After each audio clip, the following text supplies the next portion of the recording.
in like a rural, tiny farming town. We were raised by hippies. My middle name is Fawn, to give you an essence of my childhood. And I tried to include a lot of imagery from upstate New York in this poem. It's prefaced by a Richard Steichen line. Richard Steichen is an awesome modern poet, and Richard Steichen line is, "The landscape after cruelty, which is, of course, a garden."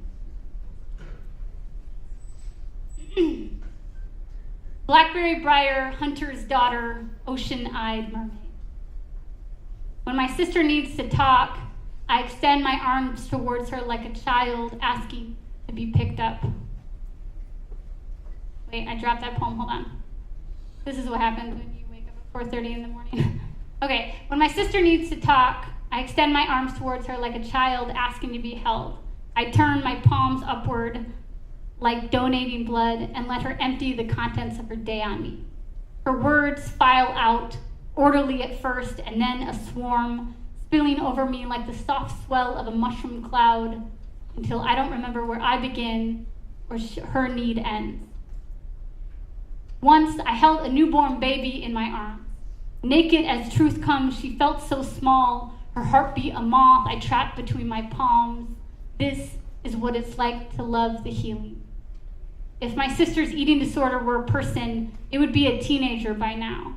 I imagine it, doorknobs, her knees, long, graceful fingers like the legs of ballerinas, the beaks of cranes. It would have a favorite book, a locker combination, a best friend, her. I tell her I won't let her live in my house if she lets it sleep over. I tell her I can't see it, but I know it's there. I tell her nothing. Just let the dough of her life rise like dough. I'm sorry, I'm dropping this poem. That's just what happens, so let's see. Rise like dough. I'm not gonna remember, y'all, I'm sorry. You wanna applaud that part of the poem? How many times does that happen here? Thank you. Hey, buddies. You're having so much fun. I'm so glad. You're very cool.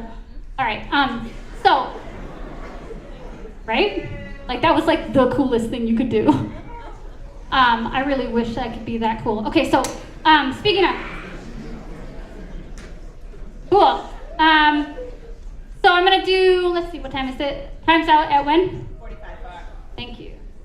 Yeah, okay, so I'm gonna do one more poem, and then I'm gonna talk a little bit more about my career, and then I'll close with a poem and we'll do a Q&A, cool? So this next poem, sorry about dropping that last poem, I'm not really sorry, it just happens. That's life, you're never perfect. This last poem is one of my favorite pieces that I've ever written. It's one of my older poems. I took it out on my set for several years, and then I brought it back because of things going on in the news, in my friends' lives, in my students' lives. And I think that the things that are going on in the media right now, like the Me Too movement, is just slowly chipping away at the tip of the iceberg of what a tool sexual assault has been, how it has been used in every war we've ever fought.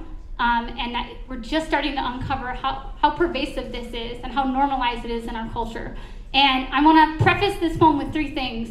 One, if you have ever experienced sexual assault or sexual violence, I want to say that regardless of who your perpetrator was, whether it was your best friend, a star athlete, a politician, I don't care, I believe you and I stand with you. I also want to say that I wrote this poem several years ago, and so all the pronouns I use are she and her, but we all know that sexual assault doesn't discriminate. Anybody can be a perpetrator and anyone can be a victim, so I want to acknowledge that first.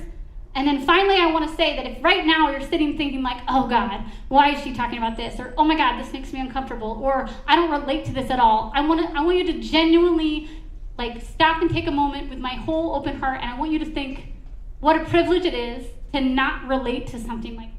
Like how lucky you are, and it's okay to be lucky. It's a good thing. But I want you to reflect on that privilege, and then maybe I want to push you or challenge you to recognize ways in which you can become a better advocate for the people in your life who do relate to this. And people in your life do, I promise you, whether you know it or not. So this is that poem.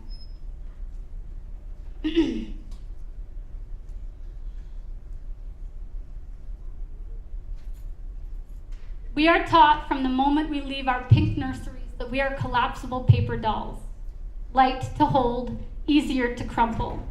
That as women, our worth lives secretly wrapped in lace and cotton panties, our fragility armored with pepper spray and mace. They say 1 in 10, 1 in 6, 1 in 3 women will be raped or sexually abused in their lifetime, and I am one of 3 3 daughters.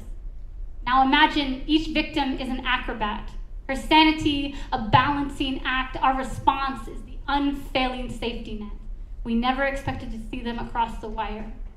You weren't just violated, we tell her. You are an empty museum, a gutted monument to what used to hold so much worth.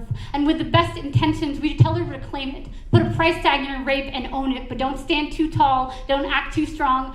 We will tell you to deny it. Oh my God, why I'm dropping this poem. Sorry, y'all.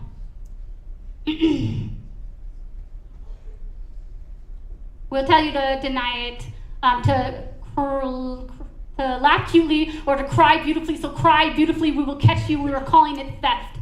As if he could pluck open your heart like cello strings, pocket your breast, steal what makes your heart flutter and tack its wings to his wall. Some days you will feel dirty. Some weeks remember just how hard it is to breathe in public, like your heartbeat is climbing to the attic of your throat, only to suicide itself on the pavement. But know this, the person who did this to you is broken, not you. The person who did this to you is out there somewhere choking on the glass of their chest. It is a windshield, and his heartbeat is a baseball bat. Regret this. Nothing was stolen from you. Your body is not a hand-me-down, and there is nothing that sits inside you holding your worth. No locket that can be seen or touched, ripped from your stomach to be left on the concrete. And I know it's hard to feel perfect when you can't tell an Adam's apple from a fist because some ashtray of a man picked you to play his Eden. But I will not watch you collapse.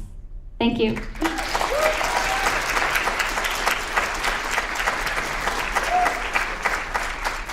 That's funny.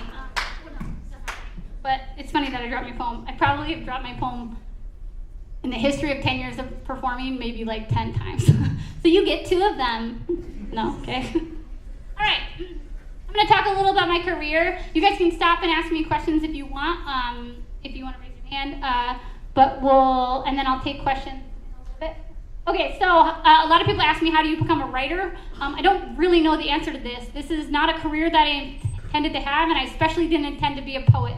I was an artist when I was in high school, like I said, but this career kind of just took over, and I discovered this art form. I felt really passionately about it, and when I got out of high school, when I discovered it outside of high school, I did the Wile E. Coyote. Like, I just ran off the cliff, and I kept running, and I don't think I've looked down over the past 10 years.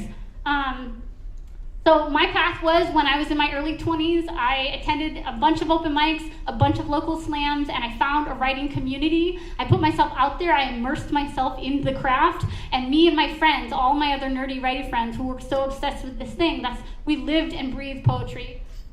I participated, so before I explain this, is like, and just like any other sport, like wrestling, you have, regional, state, national tournaments, and then you have a college level, and then you have an adult level, hypothetically, like in basketball. So poetry, competitive poetry is the same thing. I don't really exist in this world anymore, but I did use it to propel my career. And when I was younger, in my early 20s, I won a lot of things. All in one year in 2009, so 10 years ago, I won Best Film and Poet at XXV, which is the college national slam. I won the National Poetry Slam in 2009 and 2010. I ranked in the top 10 of the IWIPs and WOWPs, which are individual world poetry slams. It's individual people and a women's competition, an international women's competition. That doesn't really matter to you. All of these accolades are just to say, this is how hard I worked to do this. And I didn't always have a clear path to be a writer. I just kept putting myself out there. And that same year, I won a book competition. I submitted my book to a competition. There's lots of different submissions out there, like for a book or a chapbook, or just to get your poems published in a journal. And I published it in Write Bloody, which is a spoken word publisher.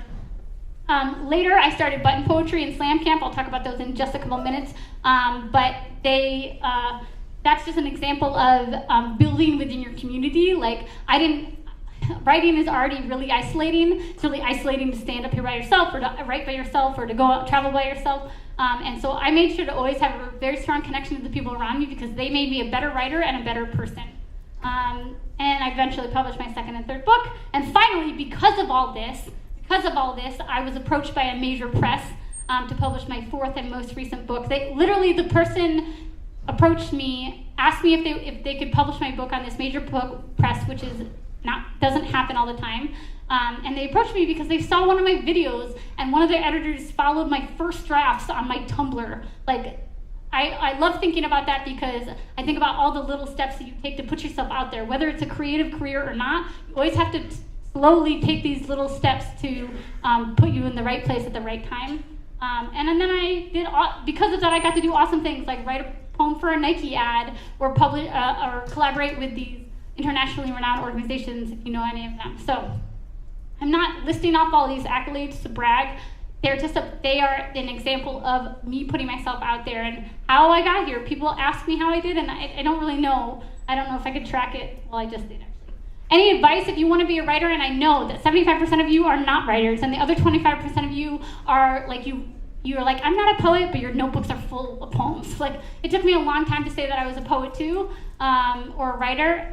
That doesn't matter. This is just, you can apply this advice however you see fit. I like to think about creativity as like a catch-all. Like, how are you going to creatively solve the need for money? How are you going to creatively solve the desire to be happy? How are you going to creatively impress the person that you want to be with, or something like that? Creativity is everywhere, whether you are science-minded, math-minded, literature-minded, etc. My advice is everyone's path is different. This is what I suggest from my path. Consume your craft. If you want to be a rapper, you better be listening to every new album that comes out on Spotify every month. This is how you get better than everyone else. If you want to be a poet, you want to read all the books of poetry, because the broader your palette is, the more well-rounded your work is. Because you can say, you know what, I don't really like how they did this, but I love how they did this. I don't like how they did this, so I'm never going to do this in my writing. I like how they do this, so I'm going to apply it to my writing. It just makes you a more well-rounded writer. Find a creative community. Find people who are like-minded and who can share this craft with you. They don't have to be your best friend. You don't have to get married forever and live happily ever after. These are just people who are going to help you stay on track and achieve whatever goals you want to do. And give as much as you take, meaning don't show up to the open mic and read your 47-minute poem and not listen to other people's poems. Put yourself and your work out there. A lot of writers like to hold on to their work until it's perfect. I don't subscribe to that, because I put out half-finished things and they have led me somewhere. I think that exposure is almost as good as like perfect writing, which also doesn't exist. And then I would also say, like, people are not going to come to a party you don't invite them to. So if you want them to be a part of your party, like, ask them to show up.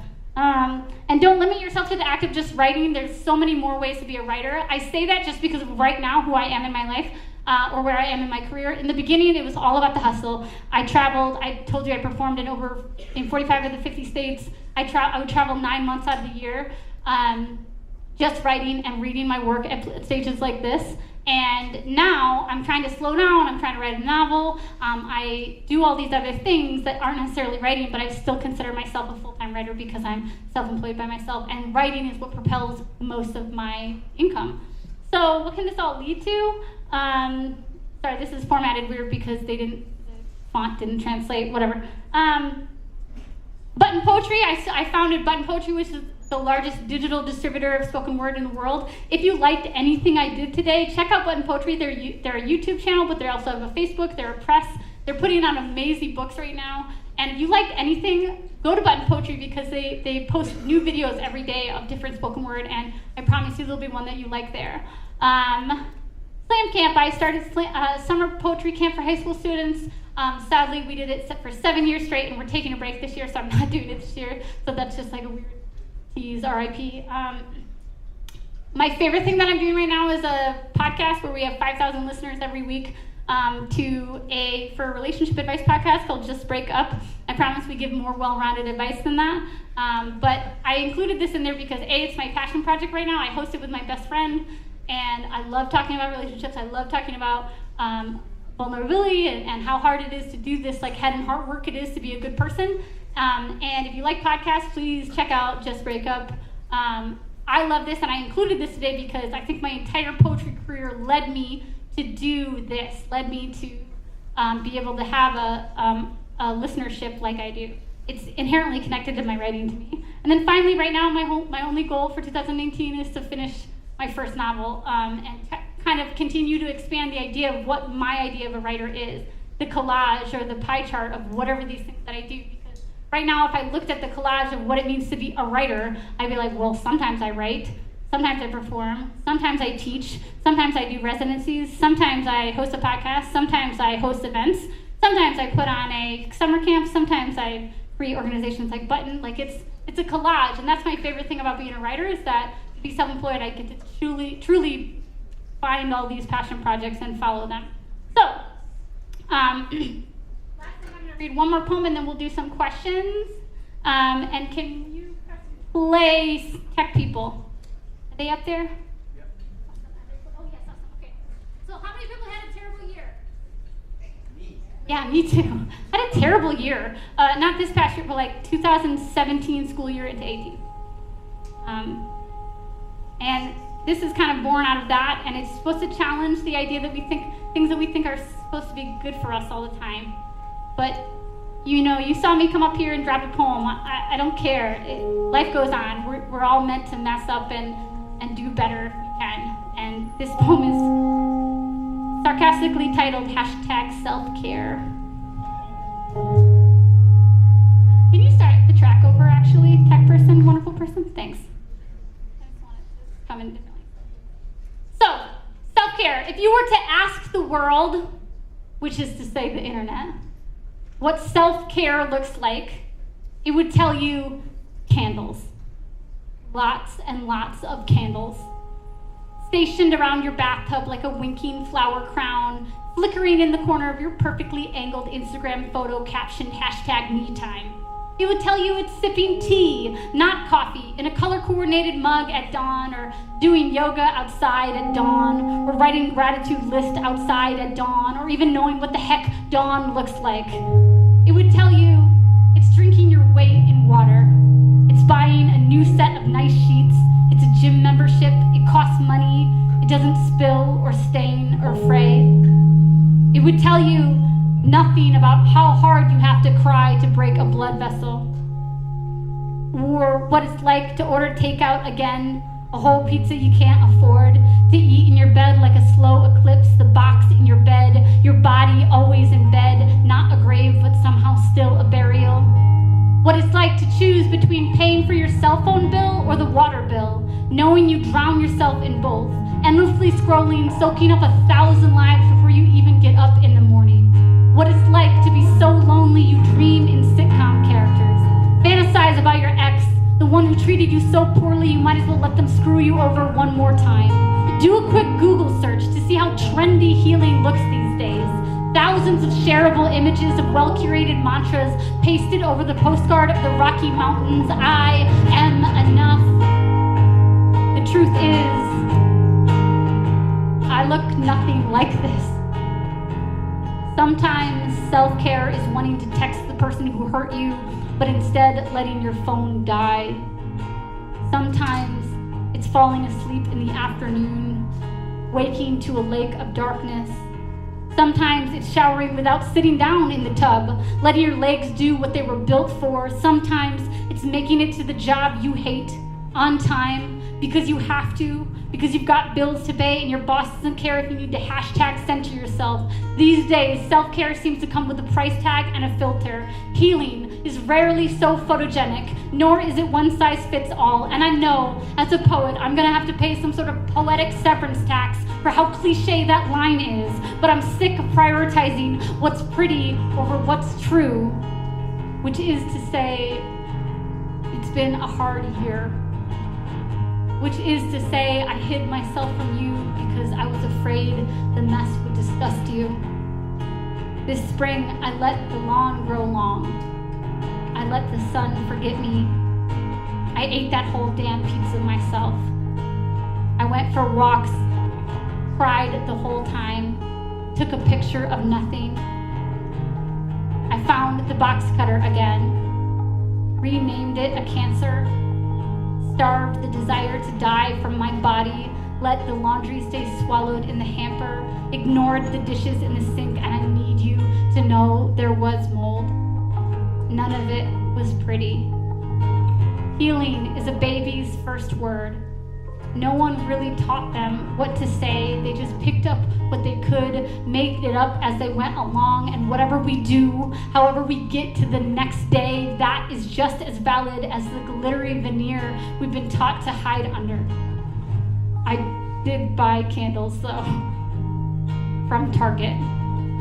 The ones out of season and half off that smell like pine and cinnamon and a chemically engineered ocean. And isn't that self-care? Giving yourself permission to believe in seasons. Thank you.